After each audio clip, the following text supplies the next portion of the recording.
یہ حدیث پاک موجود ہے کہ نبی اکرم نور مجسم شفیع معظم صلی اللہ علیہ وسلم آپ نے ارشاد فرمایا، حضرت ابو حریرہ رضی اللہ عنہ آپ روایت کرتے ہیں کہ جب پیارے محبوب علیہ السلام کے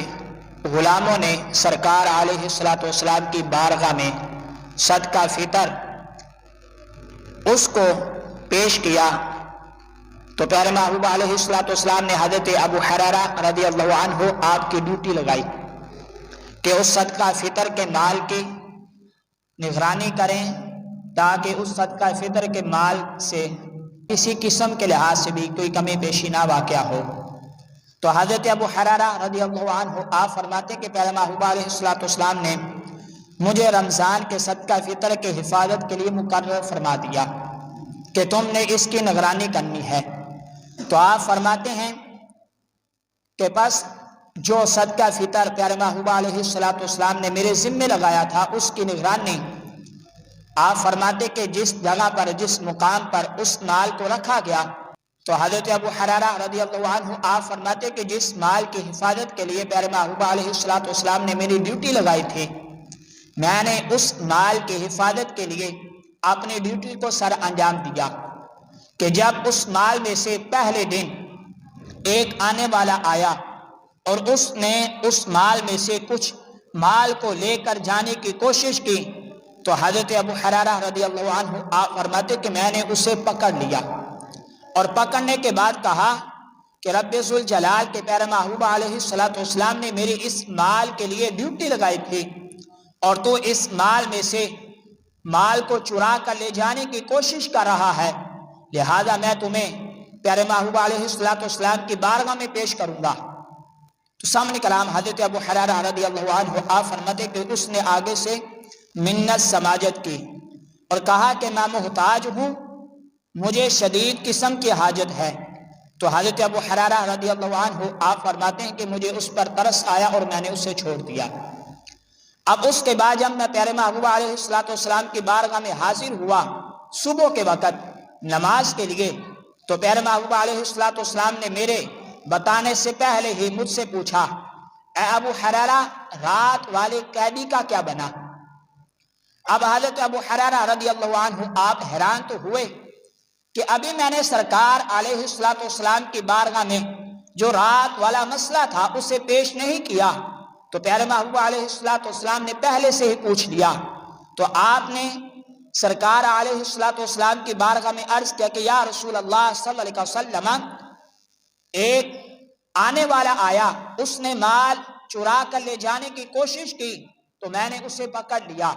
یا رسول اللہ صلی اللہ علیہ وسلم اس نے آگے سے منت سماجت کی،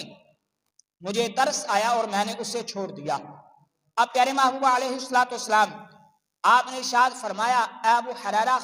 آج رات وہ پھر سے آئے گا۔ اب حضرت ابو حریرہ رضی اللہ عنہ آپ فرماتے کہ میں بہت زیادہ محتاط ہوا کیونکہ پیارے محبوب علیہ السلام نے ارشاد فرمایا کہ وہ پھر سے آئے گا۔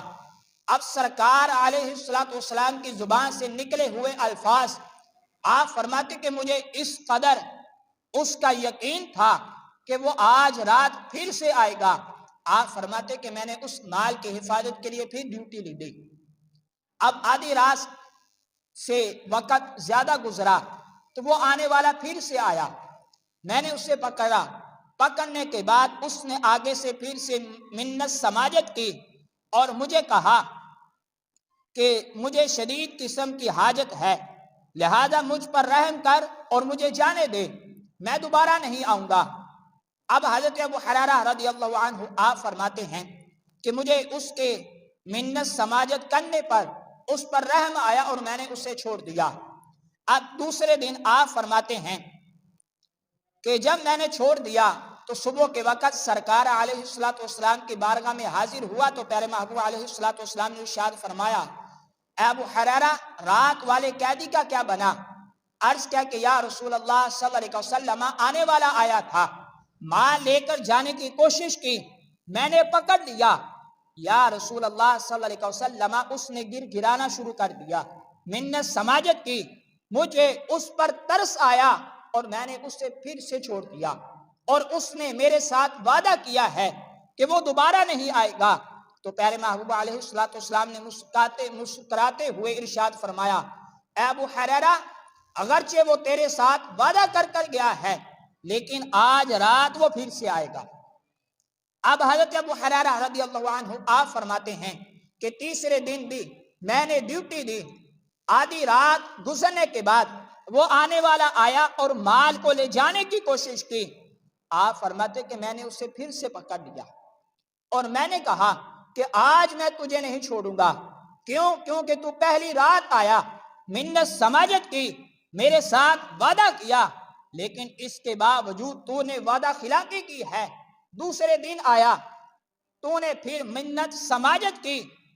اور مجھے تجھ پر رحم آیا اور تو نے میرے ساتھ وعدہ کیا تھا کہ دوبارہ نہیں آئے گا، لہذا آج تیسرا دن ہے، میں آج تجھے نہیں چھوڑوں گا۔ تو حضرت ابو حریرہ رضی اللہ عنہ آپ فرماتے ہیں کہ جب وہ تیسرے دن آیا تھا، اس نے اس لحاظ سے میرے ساتھ دوبارہ وعدہ کیا اور مجھے کہا کہ مجھے کھانے کے لحاظ سے بڑی درپیش اس چیز کی حاجت ہے، لہذا اے ابو حریرہ مجھے آج بھی چھوڑ دے۔ ہاں، میں تجھے ایک ایسا وظیفہ بتاتا ہوں، ایک ایسی قرآن کی آیت بتاتا ہوں، اگر تو وہ پڑھ لیا کرے گا تو اس کے پڑھنے کی برکت سے رب ذوالجلال تمہارے مال کی حفاظت فرمایا کرے گا۔ اب حضرت ابو حریرہ رضی اللہ عنہ آپ فرماتے ہیں کہ اس نے مجھے جاتے ہوئے آیت الکرسی کی تلقین کی کہ جو بندہ مومن آیت الکرسی پڑھ لیتا ہے، رب ذوالجلال اس کی بھی حفاظت فرماتا ہے اور اس کے کاروبار اور اس کے مال کی بھی حفاظت فرماتا ہے۔ اب حضرت ابو حریرہ رضی اللہ عنہ جو کہ اس لحاظ سے آپ نے اس پر پھر ترس کھایا تھا، جب اس نے یہ آیت الکرسی کے لحاظ سے بتایا تو حضرت ابو حریرہ رضی اللہ عنہ آپ نے اسے چھوڑ دیا۔ اب چھوڑنے کے بعد معاملہ یہ پیش آیا کہ سرکار علیہ الصلوۃ والسلام کی بارگاہ میں جب حضرت ابو حریرہ رضی اللہ عنہ حاضر ہوئے تو پیارے محبوب علیہ الصلوۃ والسلام نے ارشاد فرمایا، اے ابو حریرہ، رات والے قیدی کا کیا بنا؟ عرض کیا کہ یا رسول اللہ صلی اللہ علیہ وسلم، وہ آیا تھا، مال لے کر جانے کی کوشش بھی کی لیکن میں نے اسے پکڑ لیا۔ یا رسول اللہ صلی اللہ علیہ وسلم، اس نے قرآن کی ایک آیت ایسی بتائی ہے، اگر وہ پڑھ لیا کریں گے تو یا رسول اللہ صلی اللہ علیہ وسلم اس نے کہا ہے کہ رب ذوالجلال اس کے بندے کے مال کی حفاظت فرمائے گا۔ تو پیارے محبوب علیہ السلام نے ارشاد فرمایا، اے ابو حریرہ، وہ کلمات کیا ہیں، وہ آیت کریمہ کیا ہے؟ اب پیارے محبوب علیہ السلام کی بارگاہ میں حضرت ابو حریرہ رضی اللہ عنہ آپ نے عرض کیا کہ یا رسول اللہ صلی اللہ علیہ وسلم، اس چور نے یہ کہا تھا کہ جو بندہ آیت الکرسی پڑھ لیا کرے گا، رب ذوالجلال اس بندے کی بھی حفاظت فرمائے گا اور اس کے مال کی بھی حفاظت فرمائے گا۔ تو پیارے محبوب علیہ السلام نے ارشاد فرمایا، اے ابو حریرہ، اگرچہ وہ پرلے درجے کا جھوٹا تھا لیکن بات سچی کر گیا ہے۔ پیارے محبوب علیہ السلام نے ارشاد فرمایا، اے ابو حریرہ، تم جانتے ہو وہ آنے والا کون تھا؟ عرض کہ یا رسول اللہ صلی اللہ علیہ وسلم، میں نہیں جانتا کہ وہ آنے والا کون تھا۔ تو پیارے محبوب علیہ السلام نے ارشاد فرمایا، اے ابو حریرہ، وہ آنے والا کوئی عام بندہ نہیں تھا، کوئی عام دنیاوی بندہ نہیں تھا۔ اب وہ بندے کے لحاظ سے پیارے محبوب علیہ السلام نے ارشاد فرمایا کہ ابو حریرہ، جو پہلی رات آیا تو نے اس پر ترس کھا کر اسے چھوڑ دیا، دوسری رات آیا تو نے اس پر ترس کھا کر اسے چھوڑ دیا، تیسری رات آنے والا، یہ لگاتار 3 راتیں جو چوری کرنے کے ارادے سے آیا، اے ابو حریرہ، وہ کوئی عام شخص نہیں بلکہ شیطانوں کا شیطان تھا۔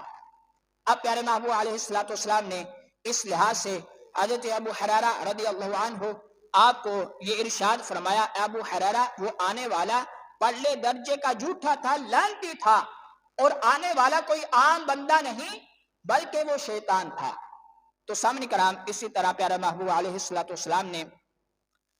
اس لحاظ سے اپنی امت کو اس بات پر آگاہ بھی کیا کہ جو سرکار علیہ السلام کا غلام رات کے وقت آیت الکرسی پڑھ لیتا ہے، رب ذوالجلال ساری رات اس کے مال کی حفاظت فرماتا ہے۔ اور اسی طرح المستدرک کے اندر یہ حدیث پاک موجود ہے،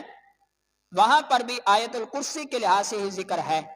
لیکن وہاں پر روایت کرنے والے حضرت ابی بن کعب رضی اللہ عنہ آپ ہیں،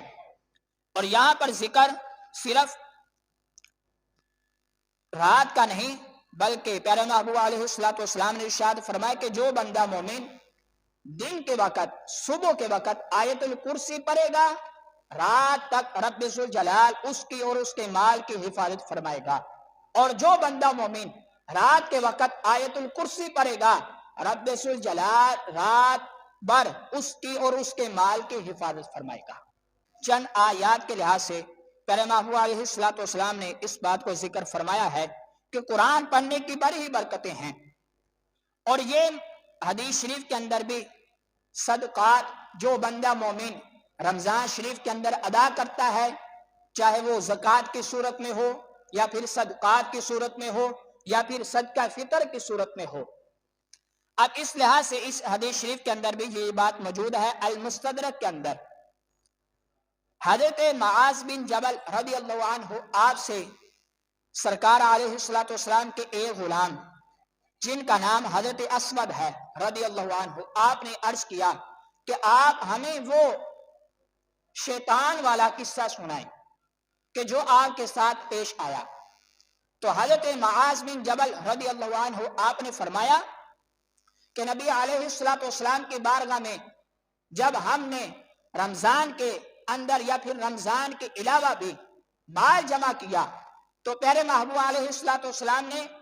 میری اس مال کی نگرانی کے لیے ڈیوٹی لگائی۔ اب حضرت معاذ بن جبل رضی اللہ عنہ آپ فرماتے ہیں کہ میں نے وہ تمام مال جو مسلمانوں نے سرکار علیہ السلام کی بارگاہ میں پیش کیا تھا، آپ فرماتے کہ وہ تمام مال کو میں نے جمع کیا اور ایک کال کوٹھی کے اندر رکھ دیا، یعنی کہ ایک کمرہ نما۔ آپ فرماتے کہ میں نے اس کال کوٹھی کے اندر رکھ کر اس کے دروازے کو بند کر دیا، لیکن جب کچھ دن گزرے تو مجھے اس مال میں سے کمی پیشی محسوس ہوئی کہ اس مال کے اندر کمی واقع ہو رہی ہے۔ تو حضرت معاذ بن جبل رضی اللہ عنہ آپ فرماتے کہ میں نے پیارے محبوب علیہ السلام کی بارگاہ میں عرض کیا کہ یا رسول اللہ صلی اللہ علیہ وسلم، جو مال کی نگرانی آپ نے میری ذمہ لگائی تھی وہ مال میں نے ایک کمرے کے اندر رکھا، یا رسول اللہ صلی اللہ علیہ وسلم وہ کمرہ ہر طرف سے بند ہے، لیکن اس کے باوجود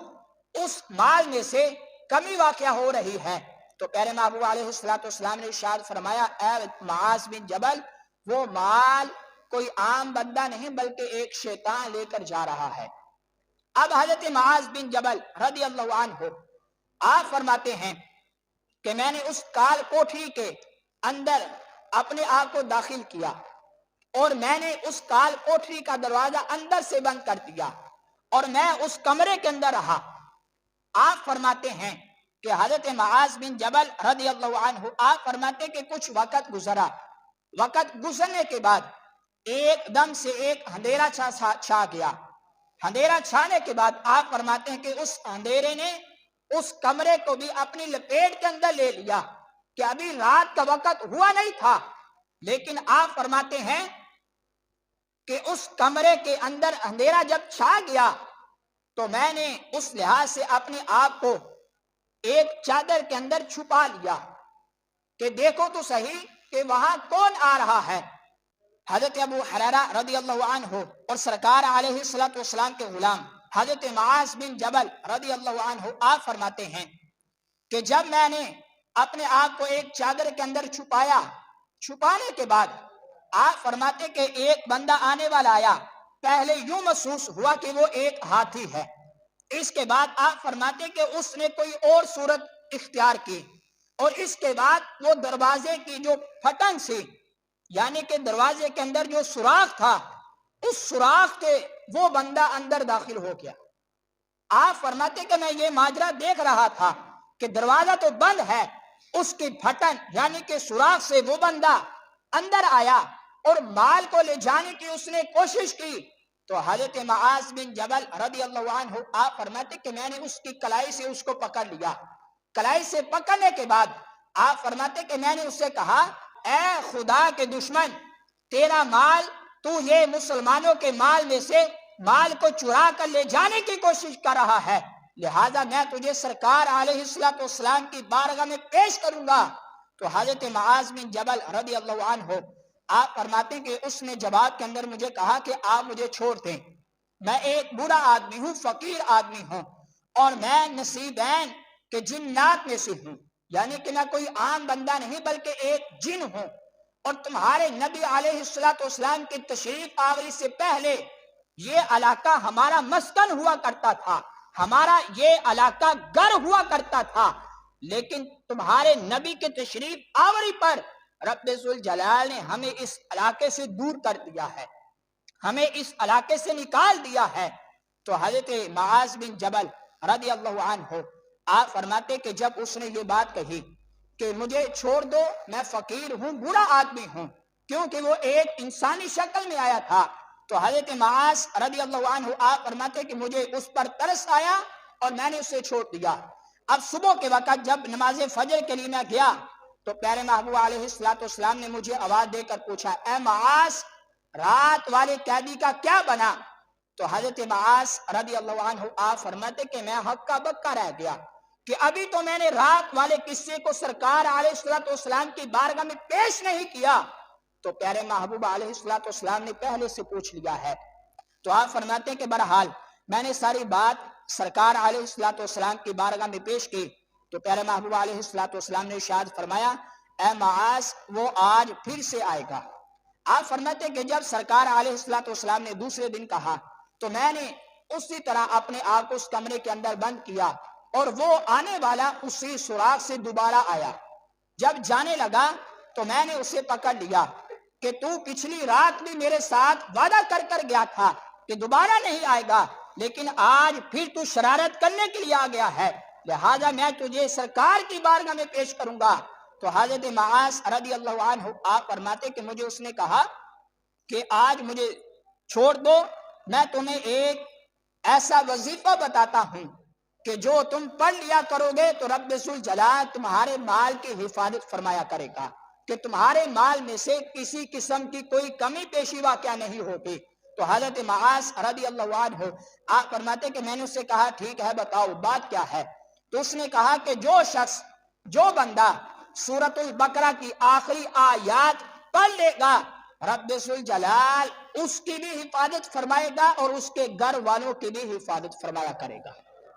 تو سامنے کرام یہ مختلف دو حدیث تھی، ایک آیت الکرسی کے لحاظ سے اور ایک سورۃ البقرہ کی آخری آیات جو ہیں اس کے لحاظ سے، یہ چند باتیں تھی جو آپ حضرات کے سامنے عرض کی۔ تو سامنے کرام اسی کے ساتھ یہ مسلمانوں پر رب ذوالجلال کا خاص فضل و کرم ہے کہ جو رب ذوالجلال عید الفطر والے دن مسلمانوں پر خاص کرم نوازی فرماتا ہے۔ مکمل حدیث تو نہیں بلکہ اس کا خلاصہ صرف آپ حضرات کے سامنے رکھنا مقصد ہے کہ جو مسلمانوں پر رب ذوالجلال عید الفطر والے دن کرم نوازی فرماتا ہے۔ مشکوٰۃ شریف کے اندر اور شعب الایمان کے اندر یہ حدیث پاک موجود ہے۔ حضرت انس رضی اللہ عنہ آپ فرماتے کہ نبی علیہ السلام نے ارشاد فرمایا کہ جب شب قدر آتی ہے، جبرائیل علیہ السلام فرشتوں کی جماعت میں آسمان سے زمین کی طرف نزول فرماتے ہیں، اور پھر آسمان سے جب زمین پر آتے ہیں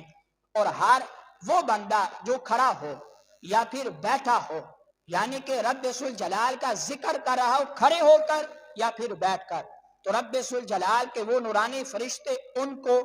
مبارکباد پیش کرتے ہیں۔ اور پھر وہ رات گزرنے کے بعد جب عید الفطر کا دن آتا ہے تو پیارے محبوب علیہ السلام نے ارشاد فرمائے کہ رب ذوالجلال ان بندوں سے اپنے فرشتوں کے سامنے فخر کرتا ہے کہ جو بندہ مومن رمضان گزارنے کے بعد عید الفطر کی نماز ادا کرنے کے لیے عید گاہوں کی طرف آتا ہے، سرکار علیہ السلام ارشاد فرماتے کہ رب ذوالجلال فرشتوں کے سامنے اپنے بندوں پر فخر کرتا ہے،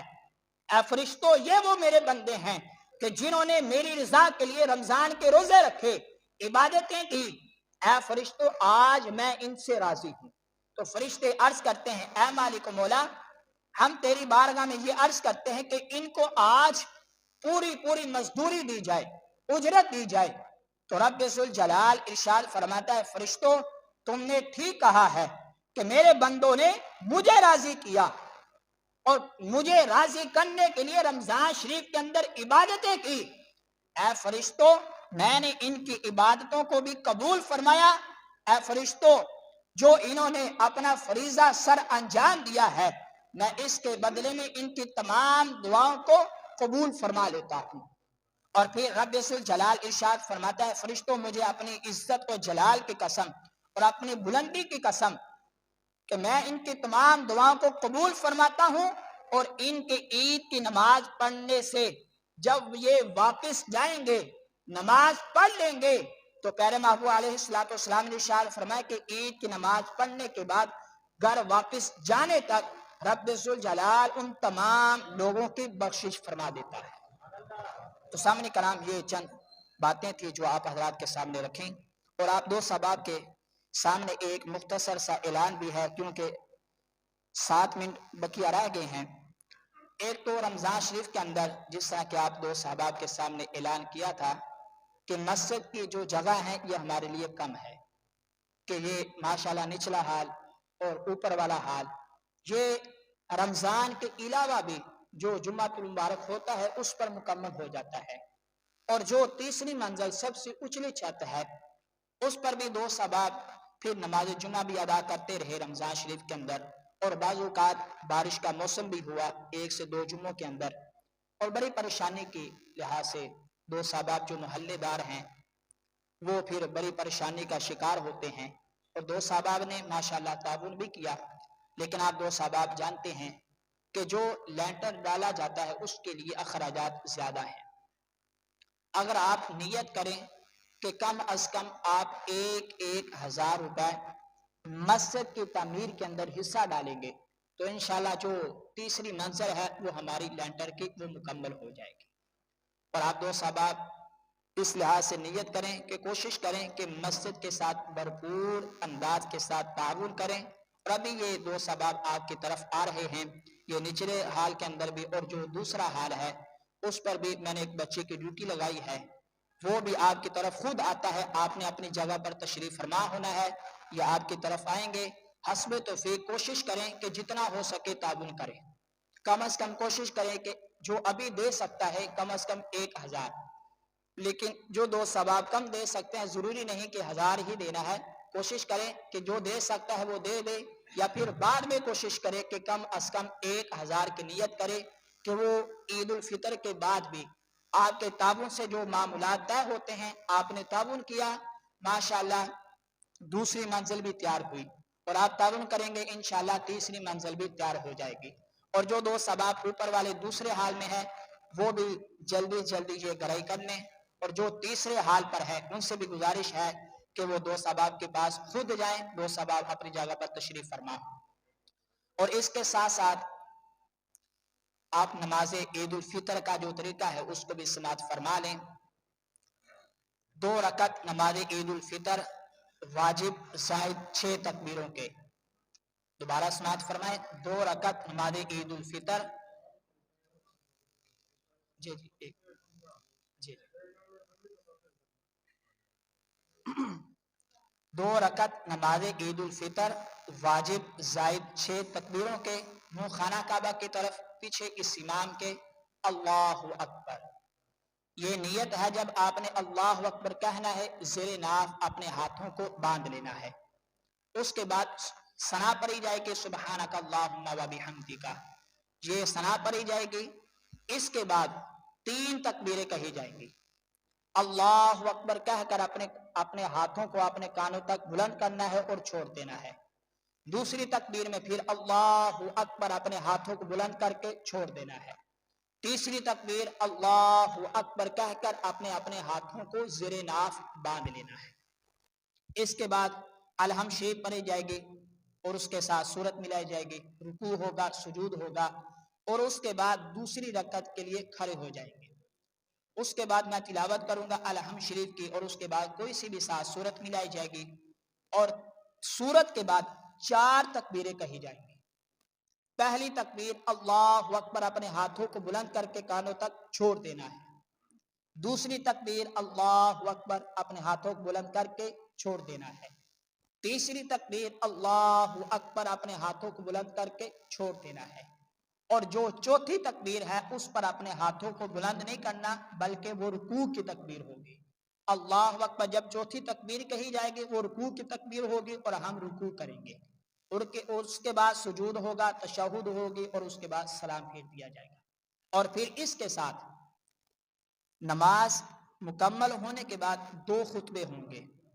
وہ سننا بھی ضروری اور لازمی ہے۔ 2 صحابہ اس کو بھی سنیں اور اس کے بعد دعا ہوگی اور اس کے بعد آپ 2 صحابہ کو اجازت ہے۔